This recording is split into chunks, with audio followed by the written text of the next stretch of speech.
Welcome, Anne-Marie. Happy to answer your questions about social emotional learning for musicians, especially for you, a violinist, and you're doing research for your doctoral thesis in the UK, and you're interested in kind of the emotional side and how improvisation intersects with it and provides something different than what we learn as traditional classical violinists.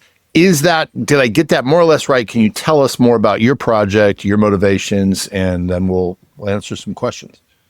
Absolutely. So I'm a classical violinist myself. So I went to the Royal Academy of Music, did my degree in classical violin, and I've been working as a freelance violinist and violin teacher since then.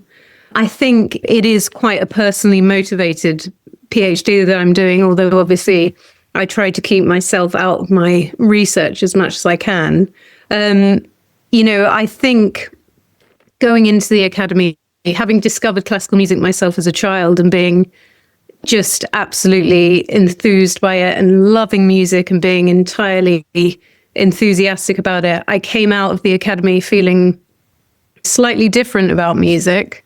Also, I come from an Irish family, so often I'd be in situations where everyone would be singing and playing instruments and my brothers could just play along and sing along. And the expectation, of course, was that I could, because surely somebody at the academy could do that, but I couldn't. I felt entirely out of my depth.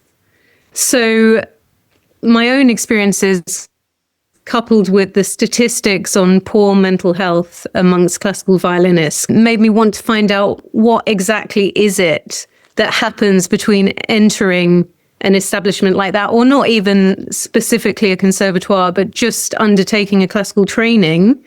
What happens during that period that then leads you maybe to feel even in some ways less of a musician at the end of it?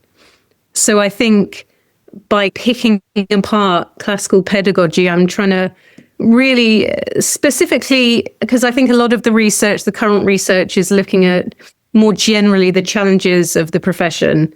And there are a lot of challenges that can cause problems with mental health. But I specifically want to look at the learning modes that classical violinists engage with, whether there's a connection between the way that classical violinists learn and the knowledge they come out with and their mental health, whether kind of embracing a more multimodal approach like other genres do would benefit their well-being. So obviously when I came across you and everything you're doing, you just encapsulate everything that I'm looking at, really.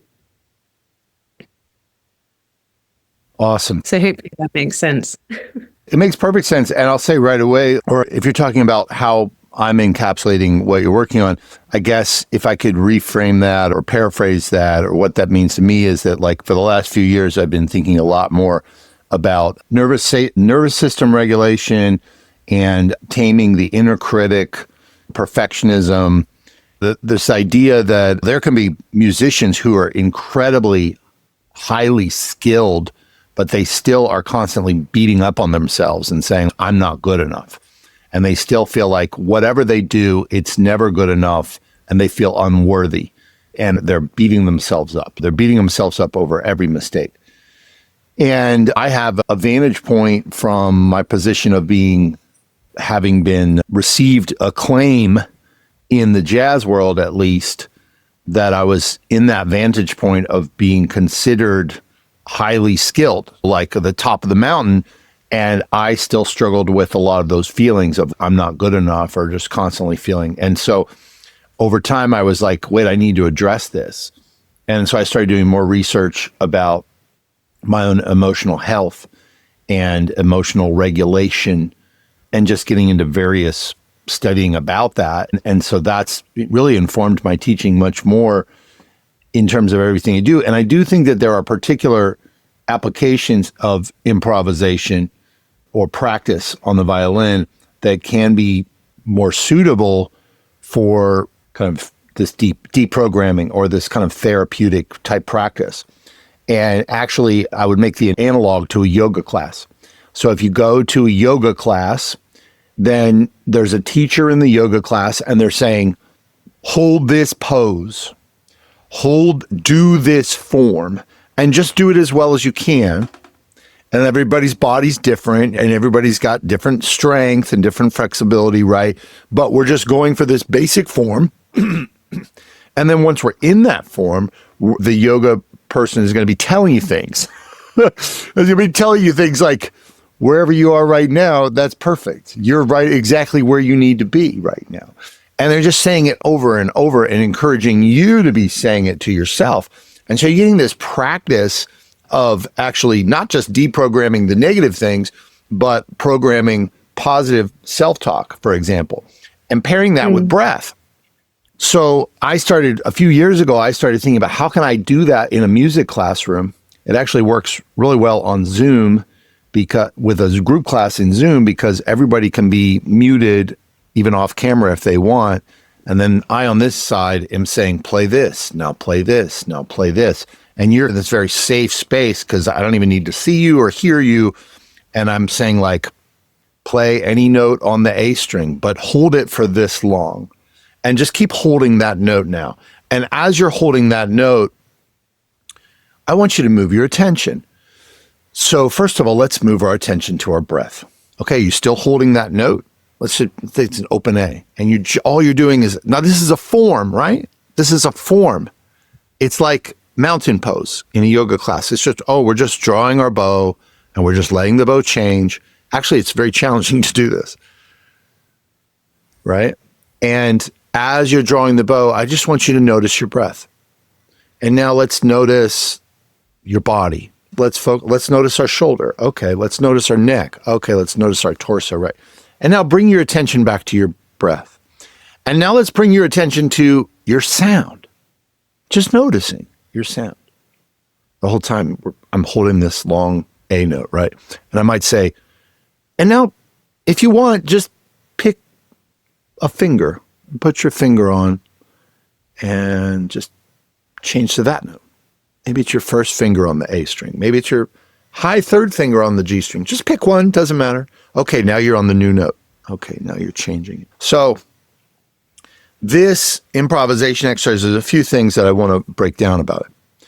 It would be harder to do that mindfulness, this very common mindfulness exercise. It'd be harder to do that if someone was playing the Tchaikovsky Violin Concerto, or if they were playing any piece of rote music, because for a few reasons, I think. Number one, because that rote music, it's really, there's this like high level of standard and demand associated with it. Hilary Hahn played it pretty much perfectly, and that's the standard. And anytime you miss a note, like you're noticing that you missed a note, right? You're judging yourself and blah, blah, blah. So we're trying to get away from that. So what if we have a situation where the standard is different, like the standard of doing mountain pose in yoga? There is a standard, right? You're supposed to have like a straight back and all these things, but it's assumed as a given that that's not the point. Yeah, we're trying to get our back straighter over time, but it doesn't matter. The value comes from just being in the pose and from the self-talk and from the breathing. Literally in yoga, the goal is just to breathe and stay in the room. That's it.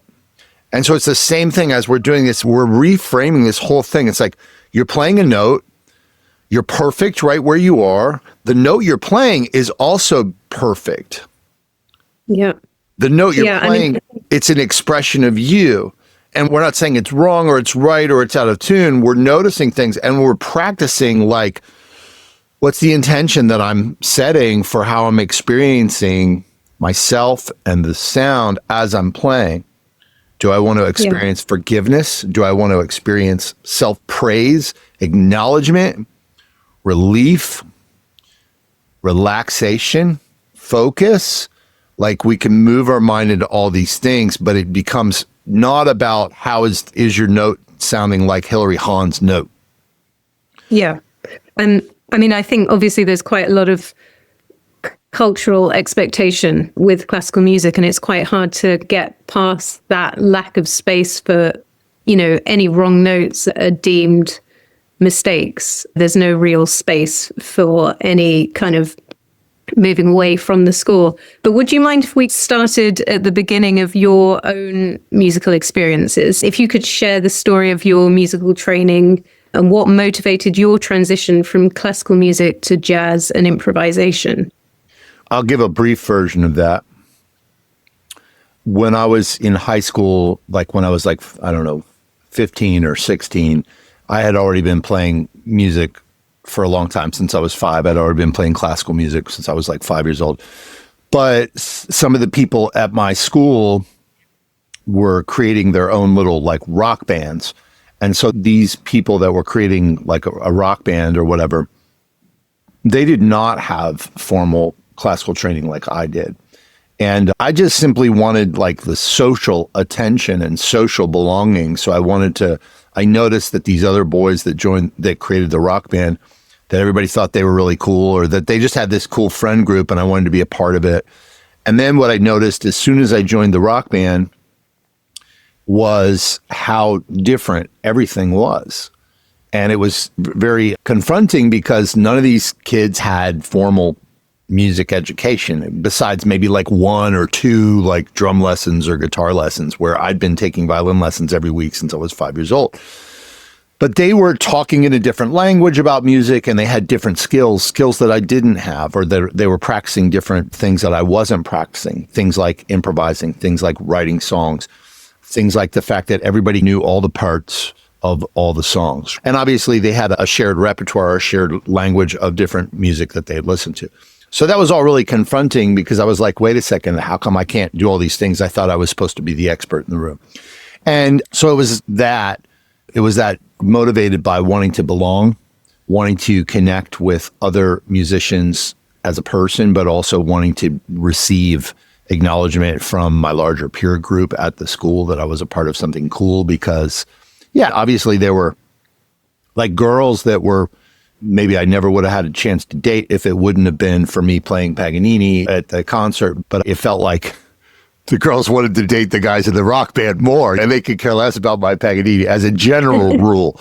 And so I would say that was a part of it. And then later on, it was just like kept being more and more of those types of experiences, but in different like settings. So that's the short story.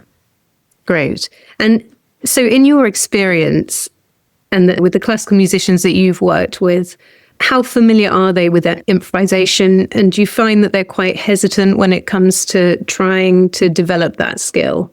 Yeah. So look, it's the same all over around the world. And a lot of times if I talk to someone in Europe, they're like, in whatever European town or country, they're like, in our country, for some reason, we're just not as evolved as this as you guys are in America. And I'm like, no, it's the same everywhere. Like every classical violin player had the same education, regardless of your cultural background or where you live, because the educational system for violin has pretty much just become homogenized around the world. I'm not a historian, but it's just pretty clear to me after meeting thousands of them.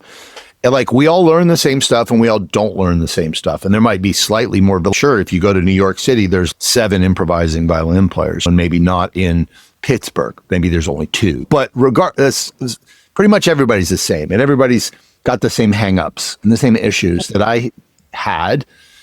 But I worked through them and I created a method. But I do want to make a really quick point before we even go further, which was one of the biggest points I wanted to tag on to my answer to your initial question, which jumped the gun on this entire interview, which is that because what I heard you asking after is this idea that there's something inherent about the classical music system that kind of makes us more perfectionistic rather than other like cultural systems.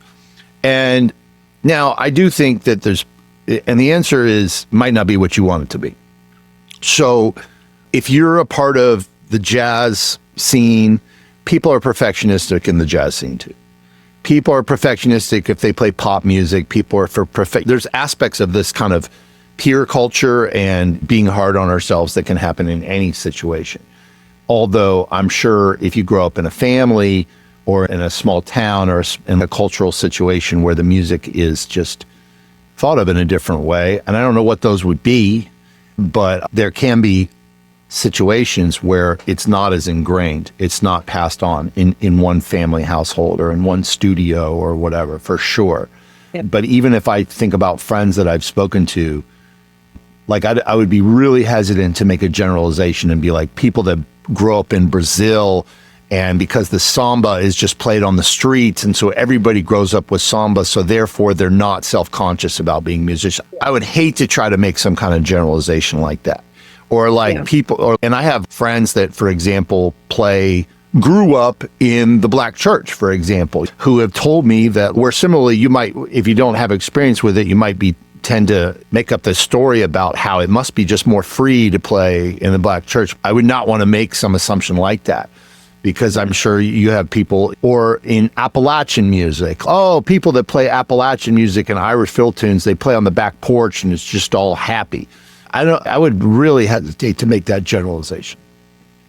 Yeah, absolutely. I'm hoping that, so I have a survey as well that I've distributed to lots of violinists that kind of questions them about their musical experiences, and then questions them about their perfectionism and their music performance anxiety. And then I'm going to cross-reference the scores and just see if any patterns emerge, but I'm trying not to jump to any conclusions. So do you think that classical musicians' training possibly limits them having a broader understanding of music? Definitely. And do you think that learning to improvise positively impacts their overall understanding of music? Oh, there's no question about it, and I'll be very specific about it. Like I've been saying, basically, classical musicians they're highly functional musicians in a context of playing in an orchestra or a string quartet or playing chamber music or solo repertoire. But they're playing prescribed parts, and it's a very specific thing. And so they just, as a fact, have deficits of other skills that other musicians possess. And a lot of times classical musicians, we are told often like how great our ears are, but our ears usually are not as good as we think they are either.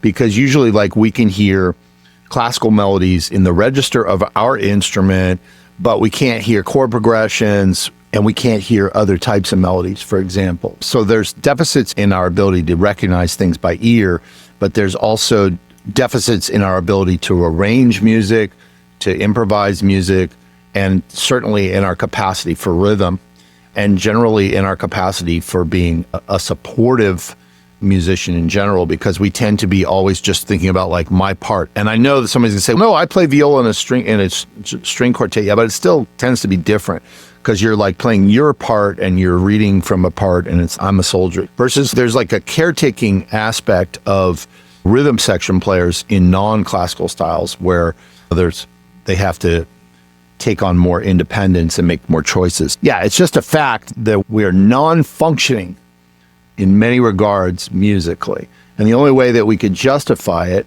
if we didn't deny that about ourselves, and if we actually assumed and we actually acknowledged that, yeah, that's true, because it's a fact, then the only way to justify it is to basically say, but that's not important.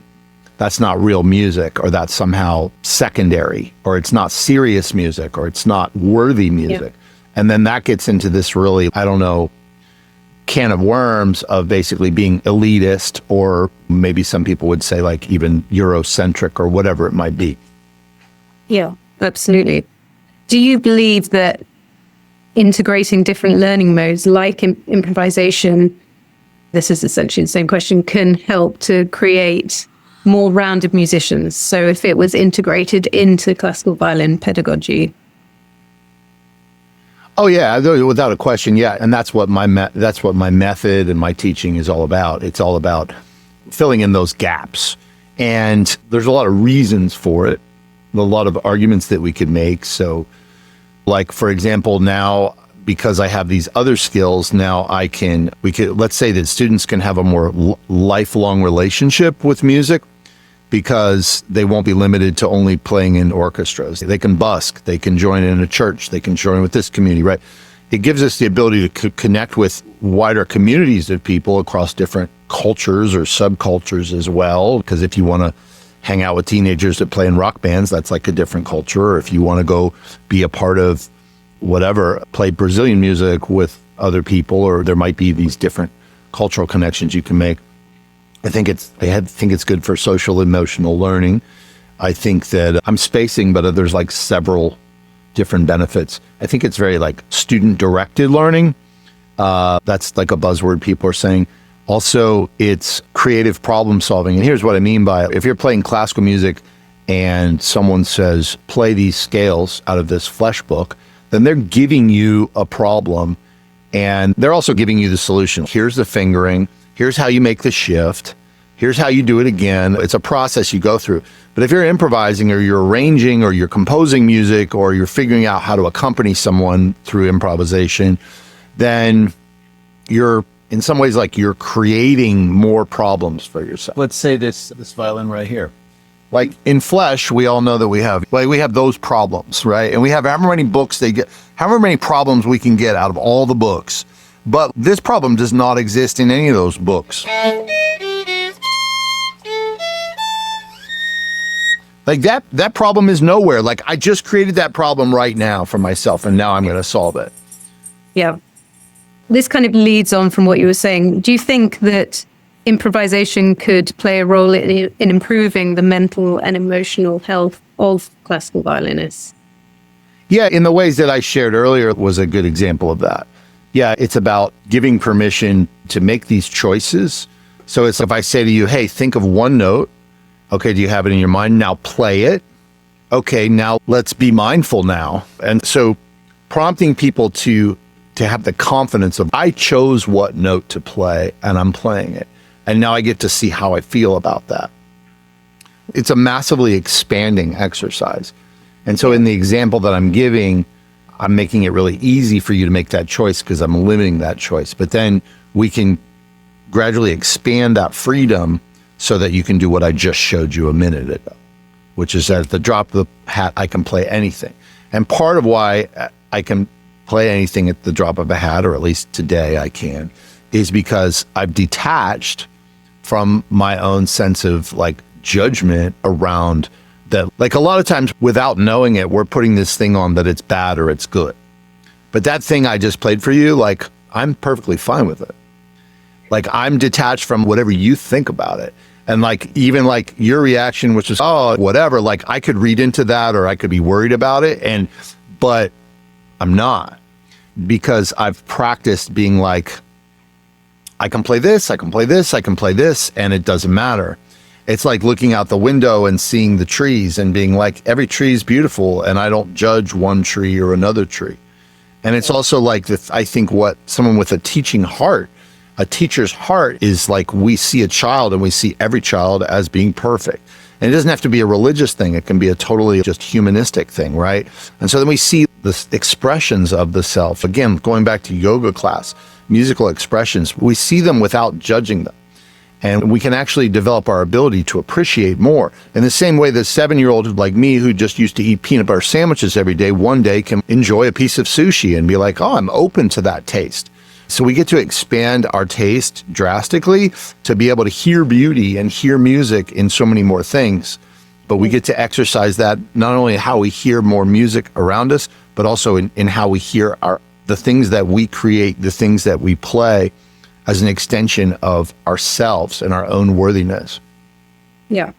And practically speaking, how do you think conservatoires, universities, or teachers at a lower level can incorporate improvisation and other learning modes into classical pedagogy? Because it's often particularly challenging for classical violinists who are in this cycle of learning and then passing on what they've learned. So how, practically speaking, do you think it can be addressed? Yeah, come study with me or by my method, period. Yeah. Do you think there's a way that conservatoires can address it, obviously on a broader... By my method, have their teachers train with me? Yeah. Here's the thing, though. A lot of teachers, they want to get the teacher's manual or they want like the quick tricks, but they don't want to actually do the work. It'd be like if you're asking me to be a yoga trainer, but I didn't go to yoga class. So like, ideally, the teacher is going to engage in the process for themselves, as well as use the sequences that I give them and bring them to the kids, because the teachers are carrying all this judgment. And so to really integrate this new framework, the teachers need to be trained and they need to be willing to work through their own process, their own feelings, their own self-judging feelings, their own like minimizing of what this thing is. Like even When people ask about improvisation, a lot of times they're just minimizing it without even knowing it. Like, it's possible that your question to me, that you might be doing that even with your question. And I'm not saying you are, but a lot of times people are like, hey, I want to teach improvisation next week in this class. Can you just tell me how to do it? Like, I'm just going to do this, right? Wait, Yeah. You're totally minimizing it. Now, classical teachers and music teachers and teachers all over the world of every subject, they know what it's like when people minimize what they do. Parents will be like, can't you just teach my kid? And they have these unrealistic expectations. Like, we tend to minimize experiences and domains that we don't know anything about. And that's the same thing that contributes to this kind of internal biases that show up as I mentioned, like whether it's Eurocentrism or whether it's sexism or whatever. It's about minimizing somebody else's experience. Yeah. Being willing to do the work, listening, experiencing in a deeper way. Speaking now as an individual rather than a researcher, I would totally agree with you. I think a lot of the problems are that they're addressing issues from a kind of remedial perspective, and it needs to be addressed right from day one, because these things are so deeply ingrained, as you say, these cultural issues or this hierarchy, looking down on different genres and things. It's so hard to penetrate and change that absolutely it's not as simple as just saying, I'm totally intimidated by improvisation because I know how long it's taken for me to learn to be able to do what I do, but I'm also acutely aware of all the things that I can't do, and that it would probably take an equally long time to learn to do those. I'm not dismissing improvisation or thinking of it as something that can be learned overnight or that there's a quick fix. And that's what my research is trying to establish, is the fact that this can't be dealt with without, as you say, first of all, admitting that there is a kind of shortfall in a classical education, that classical musicians are not holistically trained. And I think until people can actually acknowledge that, then it won't change. But as I'm sure the classical music culture is so hard to kind of reason with, in a way, that it's hard also with these teachers who have their jobs because of their playing accolades. It's quite hard to make the connection between research and teaching, and to just break that seal, really. That's my personal opinion. But obviously, as a researcher, I'm just interested in what you have to say. No, I think that's right. But I also think a lot of classical musicians are actually, first of all, let me just say, like, I'm a classical musician. Like, I've played like all the like concerto repertoire, like I've soloed even with some orchestras, and I love chamber music. I love orchestral repertoire. I love the solo repertoire. Like, I'm a through and through. I was offered like full-time job at the Columbus Symphony when I was, 24. I had a full-time job with Pro Musica Chamber Orchestra in Columbus when I was 18. Like, I love classical music. Let me be clear. I also love all these other things, like, equally. Yeah. Both of my kids play classical. And my son's 15. He's been practicing every day for the last 9 years. And he's been playing since he was 3.5. But he practices every day, and he's working on the Lalo Symphony Espanol right now. And I sit with him every day and cheer him on, and I love it. And then we also do other things. So just to be clear, I'm a classical musician. And also, I think classical musicians, it's interesting because I was speaking with Lori Niles, who runs violinist.com, and we had a version of this conversation, and she made it clear that I just want to be a defender of classical music. They want to be a defender of classical music because they feel so misunderstood, and they're coming from so much scarcity, as we're playing this great music and nobody cares. Yeah. There's no jobs, like there's no security. And so they're already coming a lot of times from this scarcity and this insecurity that's just inherent in being misunderstood and not having a lot of opportunity or security or audiences and stuff like that. So I get that. Jazz musicians feel the same way. I feel the same way as a misunderstood pedagogue who's been like grinding on this idea for 30 years when nobody's cared. So I get that, but we have to transcend kind of our own insecurity, and we have to just make a decision. Do I want to enrich myself or not? And I don't think we should like I think it's limited how much we can shame people into it's better for the world. And it's like people are they really going to be motivated by that? I think that we'll be more motivated by one of the core topics that we're talking about, which is just feeling better about ourselves. And the fact that if I go to yoga class, it's hard for me to go and show up and sit through the class, but then I feel better. Yeah. And I think if people really feel if they really buy into that, say even you, Anne-Marie, like if you really buy into like, I think that I have these issues personally that I want to get through, but it's going to be this hard road. I'm not sure if I really want to do it because I don't even know if it's even going to pan off or if this teacher is going to actually help me or it's just going to have the same problems I've already had. But if I said, hey, give it a shot, come to one class on Zoom, then you might come. And then you might feel some confronting feelings in that first class, the same way I felt in yoga class, because I was like, man, how are they even staying in the room? I'm exhausted. It's been 20 minutes. But then I came to 10 yoga classes. And then I was like, wait, I'm feeling better. And like, I'm actually starting to get it. Right. And then it's not like you're going to just get from A to Z, but it becomes part of a process. We're changing a process, and it's a repeatable process. Again, like yoga, like we might do the same things. Like this example I gave you of just like the long note. Imagine if you did that 5 minutes every day. You might think, no, I want to get to the next thing. I want to be able to play jazzy things, and I want to be able to do more jazzy things. And this isn't it. You're not getting it. This is the process. Play this infinite note for 3 minutes and go deeper into your actual experience. Yeah. So people are afraid to go through that transformation. Like you might be afraid to go through that transformation. You know what I mean? So the only way that you can do it is basically if you take the call and somebody like me who says, hey, come to class. Yeah. And take a step. Personally speaking, it's something that I absolutely am desperate to do. And I think I'm also looking at it from the perspective is I'm also a parent. And both my children have learned with the Suzuki method, which I'm a fairly big fan of. I think there's lots of benefits of the Suzuki method, but obviously it's not perfect.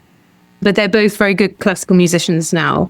But I want more for them. I want them to be able to improvise, and I want them to have this more holistic education, but I'm just not in a position to deliver it. And I think that's true for quite a lot of classical musicians. Yeah, I'm glad you brought this up because as I was saying, like when I spend time with my child as a Suzuki dad and I'm in the room, practice parent or whatever, or the other practice parent or whatever, that's precious time that I get to be there with my son. And through many ways, whether it's not even saying anything, it's just being in the room and just listening and just being present, right? But it can also be other things. It could be like, let's try something together. And we do that a lot. And so that's an opportunity for you where you're not even needing to add time because you're already in the room with your kids. And so you could be working on yourself and contributing to that relationship. Yeah. And because this is really important for busy moms, because you don't have extra time to do this extra thing all the time. So I'm always telling classical musicians, if you work with me, like I'm going to help you find ways to be more efficient. It's not about adding more time, because that's what everybody thinks. They're like, I have to practice an hour a day to keep up my chops. So I can't add a half an hour for jazz. No, I'm going to show you how to keep up your chops, but while you also do these other things. And in your case, I'm going to be like, I'm going to show you how to work on these things, but while you're also with your kids. And it's also going to help your kids. So come to class. Yeah. Brilliant. I think I've certainly asked all my questions, and it's just so valuable speaking to you because you are literally just encapsulating everything that, I wish I could do as a teacher. You can. Come to class. I'll help you. I will. Yeah. Just to be even more explicit about it, like we have 12 to 15 classes every month on Zoom where you can just press play and show up. And if you don't come live, there's replays. And we have office hours where you can come have 15-minute one-to-ones with me. And every new member gets a private lesson with me for free. And so we have a suggested price of $57 a month, but it's actually pay whatever you want. We have people that pay every price imaginable. So there's no financial barrier. There's no time reason. There's no time zone that separates us. And I would love to support you not only in your like emotional journey, but also in your own musical skill journey and also in your parenting journey to be able to pass on what you want to your kids. If you want to think of it as a friendly challenge, or I don't need students, I want to be clear, but like I'm saying like, hey, why wouldn't you do this? Why wouldn't I'd absolutely love to. I just need to finish my PhD. and then that's next on my list, is to actually learn to love music again in the same way that I did. Because actually, it wasn't just classical music I would listen to. Initially, that was my initial love. But when I was at the academy, I was obsessively listening to Russian gypsy jazz and Brazilian music. I went through a phase of, so I love all music. And I would really like to be the musician that I want to be. So don't put it off. Yeah. And how old are your kids? 11 and 9. The violinist. So you could have them come to some classes, or you could put even the play of long videos that I have on YouTube in front of them. Yeah. I'm assuming that you're not waiting until you're done with your PhD to be parenting them or helping them with their classes. And so again, you can integrate this process for yourself and start it now without adding like more time, because you're working on your PhD, but you're also parenting, and you don't want your kids to wait. No.